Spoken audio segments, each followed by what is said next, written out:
د یو سړي د ښځې نه څه غلطي وشوه چې په دې سره ده ته ډېر غټ نقصان ورسېده. که ده غوښتل نو د ښځې ته سزا ورکول شو، طلاق یې ورکول شو. نو ده ځان سره سوچ وکړو چې دا هم یو انسان دی، دې نه هم غلطي کېږي، مونږ نه هم غلطي کېږي، نو معاف یې کړه او هېڅ سزا یې ورته ورنه کړه، سیم ورته ونه ویل. یو څو ورځې پس دا سړی وفات شو. چا په خوب کې ولیده، تپوس یې ترېنه وکړو، تپوس یې ترې وکړو چې الله پاک د سره څه معامله وکړه. ده ورته وویل الله تعالی را باندې ډېره مهرباني وکړه. دې کس ورته وویل په څه خبره باندې؟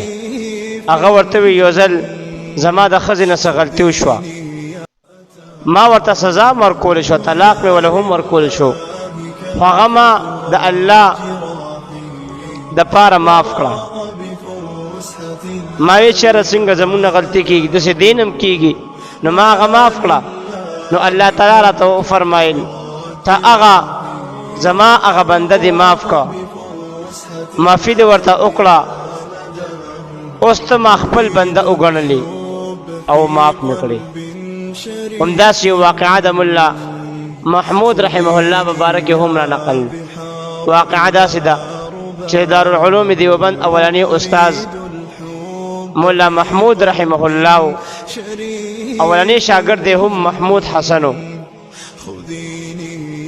چې دا درستو بیا په شیخ الهند رحمه الله سره مشهور شو.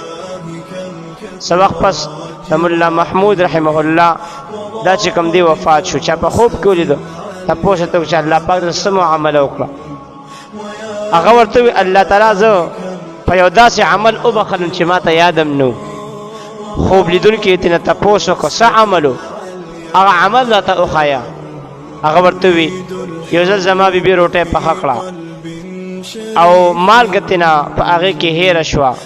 زه چې روټۍ ته کېناستم نو ما محسوسه کړه چې په دې کې مالګه نشته. نو ما خپلې بیبي ته هېڅ هم ونه وی.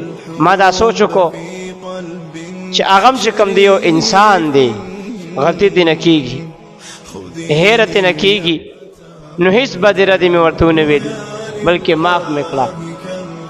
نو الله زه هم په دې باندې وبخلم. همداسې واقعه مولانا اشرف علي تانوي رحمه الله د یو بل کس مبارک هم نقل کړې ده.